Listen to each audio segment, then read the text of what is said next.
오늘 하세나 본문은 마가복음 14장 53절에서 65절까지의 말씀입니다.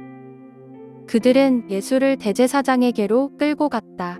그러자 대제사장들과 장로들과 율법학자들이 모두 모여들었다.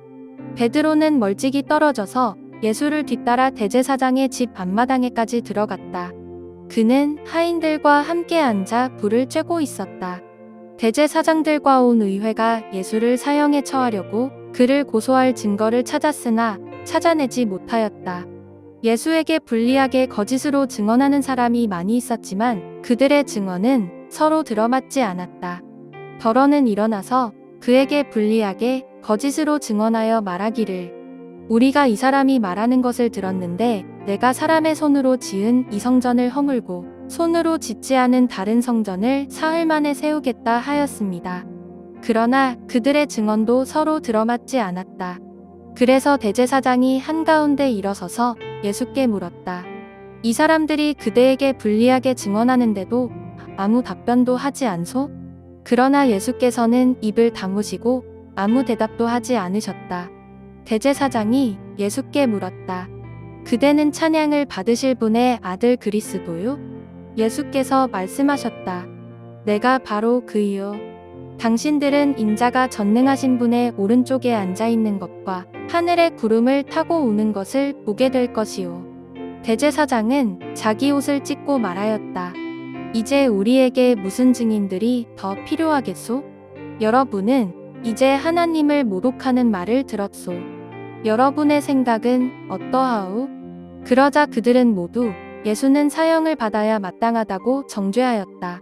그들 가운데서 더러는 달려들어 예수께 침을 뱉고 얼굴을 가리고 주먹으로 치고 하면서 알아맞추어 보아라 하고 놀려대기 시작하였다. 그리고 하인들은 예수를 손바닥으로 쳤다. 오늘도 주님의 말씀 가운데 머무는 하루가 되기를 소망합니다. 오늘 본문은 예수님의 사내들인 공회의 재판을 다룬 본문입니다. 겟세마네 동산에서 잡히신 예수님은 결박을 당하여 대제사장의 집으로 끌려갔습니다. 오늘 마가복음에서는 대제사장의 집으로만 나오고 있지만 요한복음에 의하면 먼저 안나스 대제사장에게로 끌려갔습니다. 안나스는 그해 대제사장 가야바의 장인이었습니다. 예수님은 안나스의 집에서 신문을 당한 뒤에 다시 가야바 대제사장에게로 보내졌습니다. 이렇게 유대인들은 예수님을 안나스와 가야바의 집에서 신문하고 재판하였습니다. 그러나 이 모든 재판은 그 자체가 모두 불법이었습니다. 유대 종교 재판권은 사내들인 공회에게 있었습니다. 사내들인 공의회는 유대의 종교 문제에 관하여 어떤 결정이라도 내릴 수 있는 최고의 의결기관, 재판기관이었습니다. 그 당시 유대는 로마 식민지였지만 로마도 식민지 고유의 종교와 문화 영역에 있어서 자율권을 허용하고 있었기 때문입니다. 하지만 사내들인 공회는 사형을 집행할 수 있는 권한을 갖고 있지 못했습니다. 그래서 이들이 예수님을 재판한 후 빌라도에게 끌고 간 이유가 사형 집행권이 없었기 때문입니다. 그리고 사내들인 공회는 공식적인 회의나 재판은 반드시 성전 안에 있는 공회당에서 하도록 되어 있었습니다.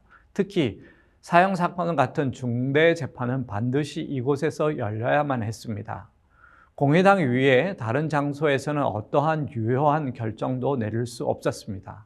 그리고 밤에는 절대 공회가 열릴 수 없었고 유월절과 같은 명절 기간에도 공회는 열릴 수 없었습니다.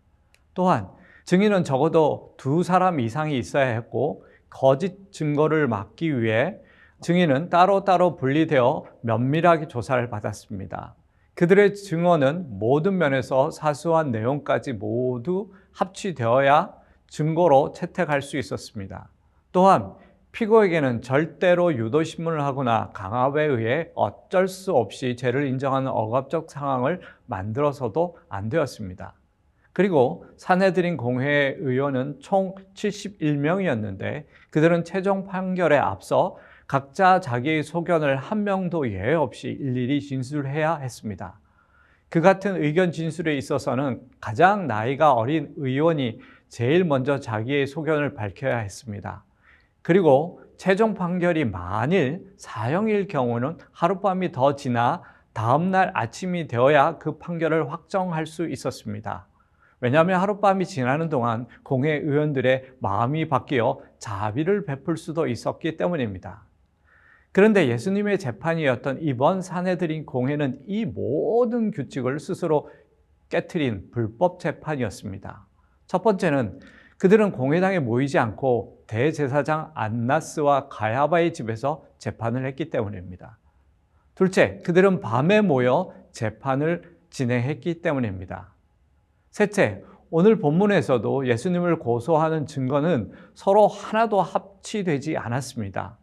초대교회 전승에 따르면 그 당시 거짓 증거하는 사람은 많았지만 오히려 예수님의 능력으로 귀신이 쫓겨나고 병 고침을 받았다고 고백하고 증거하는 사람들이 더 많았다고 합니다. 넷째, 도무지 예수님을 고소할 증거가 합하지 않자 대제사장은 내가 찬양받을 자의 아들 그리스도냐 하고 고의적으로 예수님을 함정에 빠뜨리는 유도신문을 했습니다. 다섯째, 공회 의원들이 각자 자기의 소견을 발표할 수 있는 기회를 주지 않았고 대제사장이 먼저 흥분하여 자기 옷을 찢으며 사형 판결을 주도했습니다. 다른 사람들은 아마도 그 서술에 놀라 아무 소리도 하지 못했을 것입니다. 그리고 사형이면 하루의 시간을 주어야 했지만 그것도 하지 않았습니다. 그들은 이렇게 정당한 재판 절차를 무시하고 예수님께 침 뱉으며 예수님의 눈을 가리우고 주먹으로 치며 비웃었습니다. 그뿐만 아니라 하인들은 손바닥으로 예수님을 휘갈겼습니다. 여러분, 그럼에도 불구하고 우리 예수님께서는 털 깎는 자의 앞에 양같이 잠잠하여 아무 대답도 하지 않으셨습니다. 단지 예수님은 당신이 메시아이심을 당당히 선포하시면서 그 모든 모욕과 그 모든 비웃음과 곤욕을 묵묵히 견뎌셨던 것입니다. 고의로 진리를 왜곡하고 악의적으로 진리를 거부하는 자들에게 예수님께서는 오히려 침묵하심으로 당신이 메시아이심을 보여주고 계셨던 것입니다. 사랑하는 여러분, 오늘 우리는 자신의 피조물인 인간들에게 거짓과 참담한 불법의 재판을 받으신 예수님을 바라보게 됩니다.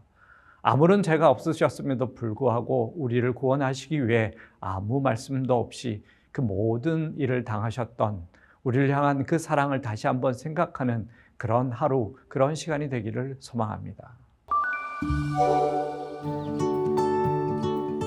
오늘의 시조는 내가 속한 공동체를 생각하며 함께 중보기도 하는 것입니다.